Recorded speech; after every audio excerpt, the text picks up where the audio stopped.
Hello friends, good afternoon. कैसे हो? I hope कि आप लोग अच्छे ही होंगे। सो फ्रेंड्स, आज की इस वीडियो में हम लोग सॉल्व करेंगे जीके जीएस का प्रैक्टिस सेट। पूरे 50 प्रश्नों को हम लोग इस प्रैक्टिस सेट में सॉल्व करेंगे और ये 50 ऐसे प्रश्न हैं जो पिछले 3 वर्षों में सबसे ज़्यादा बार रिपीट हुए हैं। तो आप लोग अपना स्कोर और नाम ज़रूर बताइएगा। 50 में से आपके जितने भी क्वेश्चंस करेक्ट हो, अगर 50 में से 25 प्रश्न सही हो रहे हैं तो आपकी तैयारी बिल्कुल सही है। अभी 2 महीने का समय है आप लोगों के पास। अगर 2 महीने अच्छे से तैयारी कर लेते हैं तो 35+ स्कोर आराम से आपका चला जाएगा। तो चलिए स्टार्ट करते हैं। सबसे पहला क्वेश्चन आपकी स्क्रीन पे यहाँ पे देख सकते हैं। निम्न में से जो है कौन सा गलत है? चारों ऑप्शन को पढ़िए, फिर आप लोग बताएं कि कौन सा इसमें गलत है। राज्यपाल राष्ट्रपति द्वारा नियुक्त किया जाता है। ये तो आपका जो ऑप्शन है बिल्कुल सही है, क्योंकि जो राज्यपाल होते हैं वो राष्ट्रपति के द्वारा ही नियुक्त किए जाते हैं। उसके बाद राष्ट्रपति के प्रसाद पर्यंत राज्यपाल का कार्यकाल रहता है, ये भी सही है। ठीक है। राज्यपाल राष्ट्रपति को अपना त्याग पत्र सौंपता है, ये भी आपका जो एक तरह से कथन हम बोल सकते हैं, तो ये बिल्कुल सही है। उसके बाद ऑप्शन डी वाला 30 वर्ष की आयु का व्यक्ति राज्यपाल बन सकता है, ये जो आपका है गलत है, क्योंकि राज्यपाल बनने के लिए जो न्यूनतम आयु होनी चाहिए वो होनी चाहिए कितनी? 35 वर्ष होनी चाहिए, और यहाँ पे 30 दिया गया है, तो ये आपका जो है गलत हो जाएगा। ऑप्शन आपका डी करेक्ट होगा इस क्वेश्चन का राइट आंसर। ठीक है फ्रेंड्स, अगर आपको मेरी वीडियो हेल्पफुल लगा करे तो प्लीज़ वीडियो को लाइक कर दिया करें और चैनल को सब्सक्राइब करके बगल में बेल आइकन को ऑल पे प्रेस कर लीजिएगा। इस चैनल के माध्यम से आपको निश्चित ही मदद मिलेगी। और भी क्लासेस वगैरह देखनी है तो प्ले लिस्ट में जाके आप लोग सारी क्लासेस देख सकते हैं। ठीक है। शाम को जो है करंट अफेयर की क्लास में लाने के लिए सोच रहा हूँ। अगर आपको करंट अफेयर की क्लास चाहिए तो कमेंट बॉक्स में यस करके बताइए। अगला प्रश्न, भारत के केंद्रीय रेल मंत्री को ... की सलाह पर ...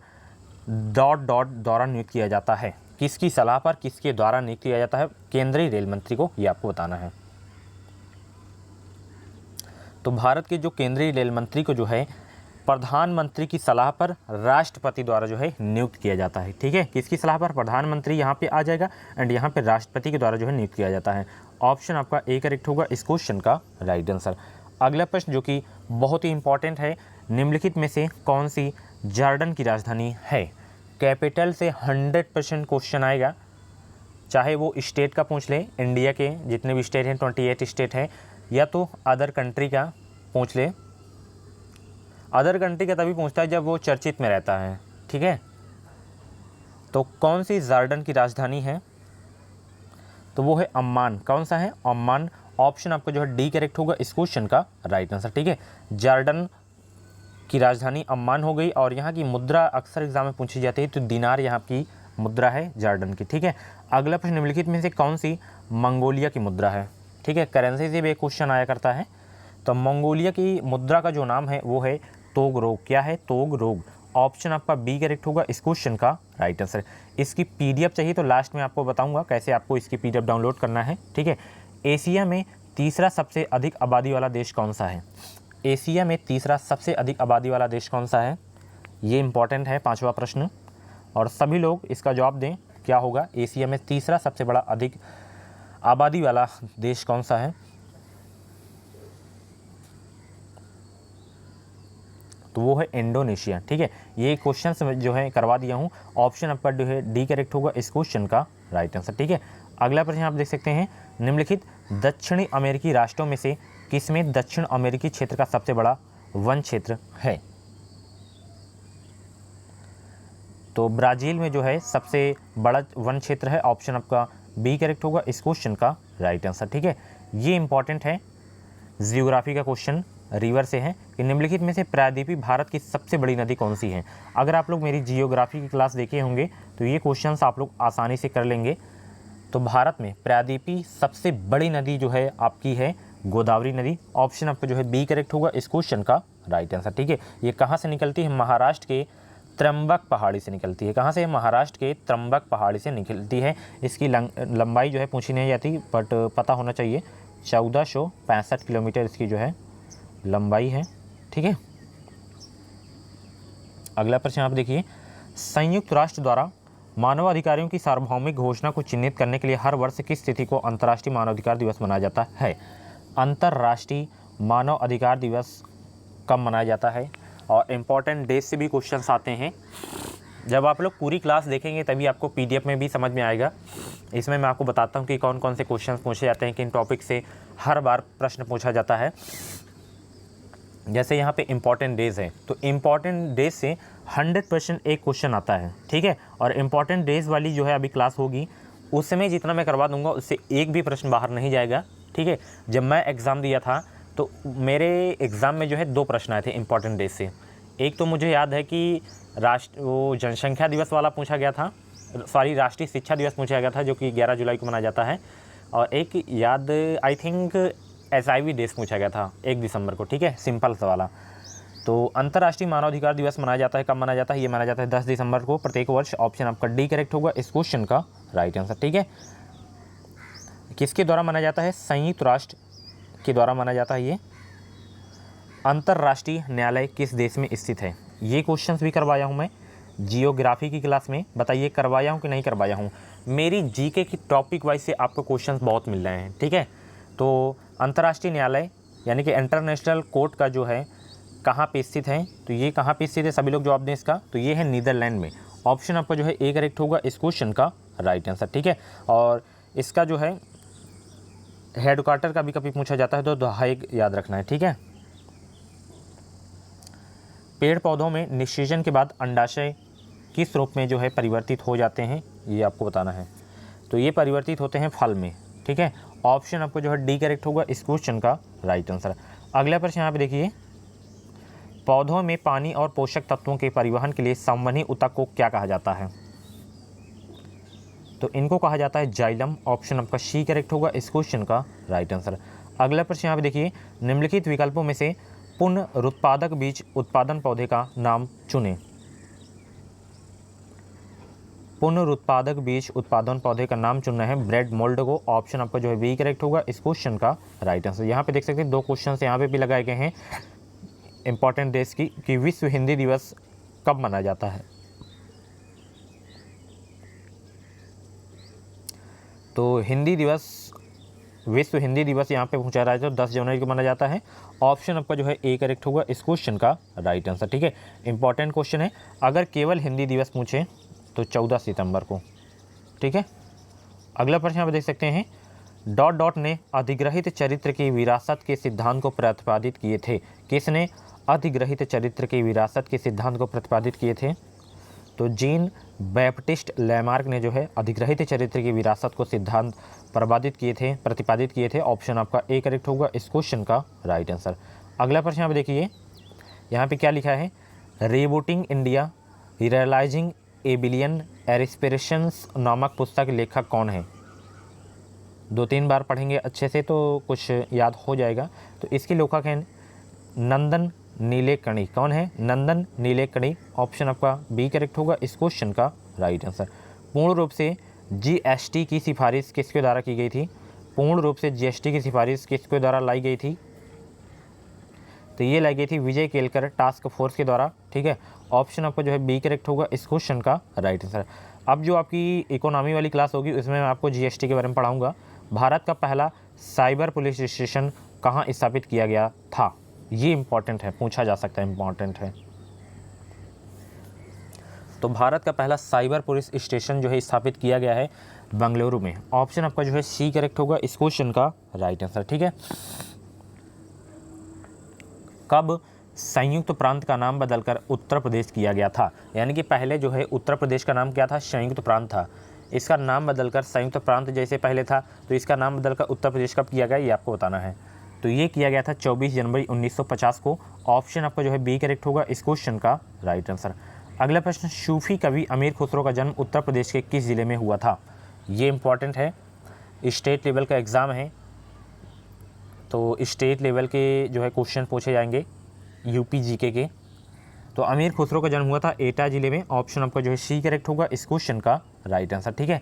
अगला प्रश्न, निम्नलिखित में से किसी प्रसिद्ध भारतीय शास्त्रीय गायिका को उनके शिष्यों द्वारा प्यार से अप्पा जी बुलाया जाता था? तो गिरजा देवी को जो है प्यार से अप्पा देवी बुलाया जाता था। ऑप्शन आपका ए करेक्ट होगा इस क्वेश्चन का राइट आंसर। उत्तर प्रदेश के निम्नलिखित जिलों में से किसकी सीमा नेपाल के साथ लगती है? ये इंपॉर्टेंट है। किसकी सीमा नेपाल के साथ लगती है? किस जिले की सीमा? महाराजगंज ऐसा जिला है जिसकी सीमा जो है नेपाल देश के साथ लगती है। ऑप्शन आपका जो है बी करेक्ट होगा इस क्वेश्चन का राइट आंसर। ठीक है, और भी ज़िले हैं जैसे सिद्धार्थनगर हो गया, श्रावस्ती हो गया, बहराइच हो गया, लखीमपुर खीरी हो गया, इनकी भी सीमा जो है, इनकी ज़िलों की सीमा जो है नेपाल के साथ लगती है। तो यहाँ पे महाराजगंज है, तो महाराजगंज आपको याद रखना है। ठीक है, निम्नलिखित में से कौन से सिख गुरु ने 1699 ईस्वी में खालसा पंथ की स्थापना की थी? खालसा निष्ठावान समुदाय है जो अपने विश्वास के दृश्य प्रतीकों को पहनते हैं और योद्धाओं की तरह प्रशिक्षित होते हैं। उस गुरु का नाम बताएं, और ये इंपॉर्टेंट क्वेश्चन है। तो वो गुरु हैं गुरु गोविंद सिंह। ऑप्शन आपका जो है डी करेक्ट होगा इस क्वेश्चन का राइट आंसर। किस सिख गुरु ने सिख विवाह समारोह की शुरुआत आनंद कारज के नाम से की थी? तो गुरु अमरदास ने जो है की थी आनंद कारज के नाम से सिख विवाह समारोह की शुरुआत। ऑप्शन आपका जो है आपका बी करेक्ट होगा इस क्वेश्चन का राइट आंसर, गुरु अमरदास। ठीक है, निम्नलिखित में से कौन सही मिलान है? यहाँ पे सही मिलान आप लोग बताएं कौन सा है?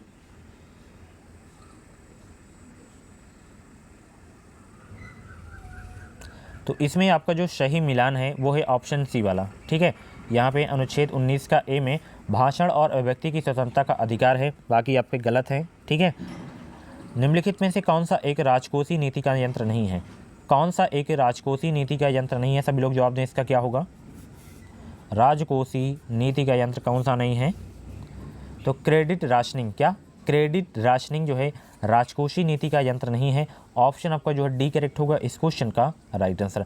भारत के नियंत्रक एवं महालेखक परीक्षा की नियुक्ति कितने वर्षों के लिए की जाती है? तो इनकी नियुक्ति की जाती है 6 वर्ष के लिए। ऑप्शन आपका सी करेक्ट होगा इस क्वेश्चन का राइट आंसर। भारत की आकस्मिकता निधि का संरक्षक कौन है? भारत की आकस्मिकता निधि का संरक्षक कौन है? तो भारत की आकस्मिकता विधि का जो संरक्षक हैं वो हैं राष्ट्रपति। ऑप्शन आपका सी करेक्ट होगा इस क्वेश्चन का राइट आंसर। भारत की प्रथम महिला शासक कौन थी? सभी लोग जवाब दें, भारत की प्रथम महिला शासक कौन थी? ये सिंपल सा प्रश्न है, अगर आप लोग मुझे स्टार्टिंग से फॉलो करके आ रहे होंगे तो ये क्वेश्चन आपके दिमाग में फीड हो गया होगा। तो भारत की प्रथम महिला शासिका थी रजिया सुल्तान। ऑप्शन आपका बी करेक्ट होगा इस क्वेश्चन का राइट आंसर। और ये भी क्वेश्चन आपको आ रहा होगा अगर जीके की टॉपिक वाइज वाली क्लास देखे होंगे कि भारत के प्रथम गवर्नर जनरल कौन थे? तो भारत के प्रथम गवर्नर जनरल थे लॉर्ड विलियम बेंटिक। ऑप्शन आपका ए करेक्ट होगा इस क्वेश्चन का राइट आंसर। ठीक है, ये रहा अगला प्रश्न। निम्नलिखित में से कौन से ग्रह को पृथ्वी का जुड़वा भी कहा जाता है? सिंपल सा प्रश्न है, और इसी तरह के प्रश्न पूछे जाते हैं आपके एग्जाम में। ज़्यादा हार्ड भी नहीं पूछे जाते, ज़्यादा इजी भी नहीं पूछे जाते हैं, नॉर्मल क्वेश्चन आते हैं, मीडियम क्वेश्चन पूछे जाते हैं। तो पृथ्वी का जुड़वा भी कहा जाता है शुक्र ग्रह को। किसको? शुक्र को। ऑप्शन आपका बी करेक्ट होगा इस क्वेश्चन का राइट आंसर। शुक्र को भोर का तारा, सबसे चमकीला ग्रह के नाम से जानते हैं। ठीक है, ये सब चीज़ें हैं, जियोग्राफी क्लास में जाके देख सकते हैं मेरी। ठीक है, निम्नलिखित में से किस काल्पनिक रेखा के द्वारा समान वर्षा स्तर वाले स्थानों को जोड़ा जाता है? तो वो रेखाएं हैं समवर्षा रेखाएं। ठीक है, इनके द्वारा समान वर्षा स्थानों को जोड़ा जाता है। ऑप्शन आपका सी करेक्ट होगा इस क्वेश्चन का राइट आंसर। फम्फूद या कवक के अध्ययन को क्या कहते हैं? मोस्ट इंपॉर्टेंट क्वेश्चन है। फम्फूद या कवक के अध्ययन को क्या कहते हैं? तो इसके अध्ययन को कहते हैं कवक विज्ञान। ऑप्शन आपका सी करेक्ट होगा इस क्वेश्चन का राइट आंसर। निम्नलिखित में से कौन सा जीवाणु दही के गठन के लिए उत्तरदायी होता है? कतई जहर वाला प्रश्न है, सीधे एग्जाम में ये सारे प्रश्न पूछे जाते हैं, रिपीटेड क्वेश्चन है। तो वो जीवाणु है लैक्टोबैसिलस, जो दही के गठन के लिए उत्तरदायी होता है, जमने के लिए। ऑप्शन आपको जो है सी करेक्ट होगा इस क्वेश्चन का राइट आंसर। ठीक है, बार बार कहना नंबर मत पड़े, एक बार बोल दूं मैं तो उसको नोट कर लिया करें। ठीक है, मानव शरीर में पसलियों के कितने जोड़े हैं? मानव शरीर में पसलियों के कितने जोड़े हैं? तो 12 जोड़े हैं पसलियों के जोड़े। ऑप्शन आपका सी करेक्ट होगा इस क्वेश्चन का राइट आंसर। उष्मा का एसआई मात्रक सभी लोग बताएं। उष्मा का एसआई मात्रक, आज का प्रैक्टिस सेट बहुत ही शानदार था और मुझे पूरी उम्मीद है कि 30+ स्कोर आपका जाएगा। पूरा टेस्ट जरूर दिया करें। उष्मा का एसआई मात्रक क्या होगा? जूल होगा। क्या होगा? जूल होगा। हाई स्कूल इंटरमीडिएट से पढ़ते चले आ रहे होंगे तो उष्मा का एसआई मात्रक जूल याद रखना है। ठीक है, सोडियम बाइकार्बोनेट का साधारण नाम क्या है? इसमें भी इंपॉर्टेंट लिखे फटाफट। तो सोडियम बाइकार्बोनेट का साधारण नाम क्या है?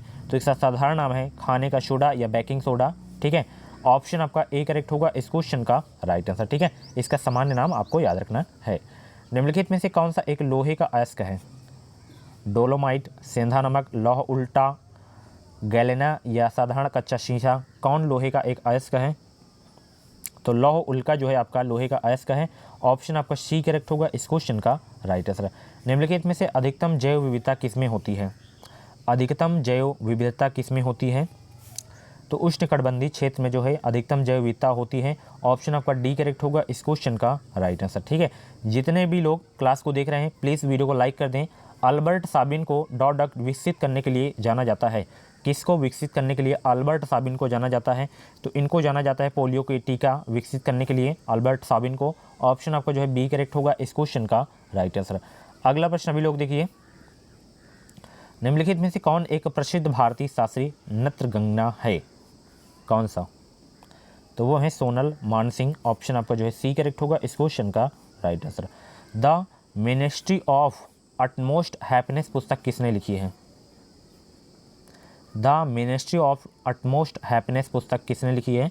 तो इस पुस्तक को लिखी गई है अरुंधति रॉय के द्वारा। ऑप्शन आपका जो है डी करेक्ट होगा इस क्वेश्चन का राइट आंसर। ठीक है, उच्च पैदावार वाले बीज की किस्में सोनालिका और कल्याण सोना किस फसल से संबंधित है? तो ये जो है गेहूं की फसल से संबंधित है। ऑप्शन आपका सी करेक्ट होगा इस क्वेश्चन का राइट आंसर। सर्व और वाली शब्द किस खेल से जुड़े हुए हैं? सर्व और वाली शब्द किस खेल से जुड़े हुए हैं? टेनिस खेल से जुड़ा हुआ है। स्पोर्ट से जरूर क्वेश्चन आया करता है, स्पोर्ट से। ठीक है, ये मिसलेनियस चैप्टर के अंतर्गत आ जाता है स्पोर्ट। तो स्पोर्ट से 1 या 2 क्वेश्चन ज़रूर आता है और ये भी करवाऊंगा मैं। ठीक है, अगला प्रश्न यहाँ पे देख सकते हैं, टेनिस से है। भारत में 30 जनवरी को किस दिवस के रूप में मनाया जाता है? तो शहीद दिवस के रूप में मनाया जाता है, क्योंकि 30 जनवरी 1948 को महात्मा गांधी की हत्या की गई थी। तो उसी की वजह से जो है शहीद दिवस के रूप में मनाया जाता है। और 2 अक्टूबर 1869 को इनका जन्म हुआ था गुजरात के पोरबंदर में। ठीक है, मधुबनी कला कहाँ प्रसिद्ध है? मधुबनी कला कहाँ प्रसिद्ध है? तो ये प्रसिद्ध है मिथिला में। ऑप्शन आपका जो है बी करेक्ट होगा इस क्वेश्चन का राइट आंसर। ईमेल प्राप्त करने के लिए कौन सा प्रोटोकॉल उपयोग में आता है? तो वो प्रोटोकॉल है POP3। ये प्रोटोकॉल उपयोग में आता है ईमेल प्राप्त करने के लिए। ठीक है, ईमेल के खोजकर्ता कौन है? रे टॉमलिंसन। ठीक है, भारत की पहला महिला जो है ओलंपिक खिताब विजेता का नाम बताइए। भारत की पहली महिला ओलंपिक खिताब विजेता का नाम बताइए। इंपॉर्टेंट क्वेश्चन है, पूछा जा सकता है। तो वो है कर्णम मल्लेश्वरी, भारत की पहली महिला ओलंपिक खिताब विजेता। ऑप्शन डी करेक्ट होगा इस क्वेश्चन का right answer. The story of my experiment with truth के लेखक कौन है? स्टार लगा लीजिएगा इस क्वेश्चन में। The story of my experiment with truth के लेखक जो हैं वो हैं मोहनदास करमचंद गांधी। ऑप्शन आपका डी करेक्ट होगा इस क्वेश्चन का राइट आंसर। पैठन जल विद्युत परियोजना किस राज्य में स्थित है? पैठन जल विद्युत परियोजना किस राज्य में स्थित है? तो ये स्थित है महाराष्ट्र राज्य में। ऑप्शन आपका डी करेक्ट होगा इस क्वेश्चन का राइट आंसर। अगला प्रश्न, ये कि इस वीडियो का लास्ट प्रश्न है कि केरल में स्थित सर्वोच्च पर्वत चोटी का नाम बताइए। कौन सी वो चोटी है जो केरल में स्थित है?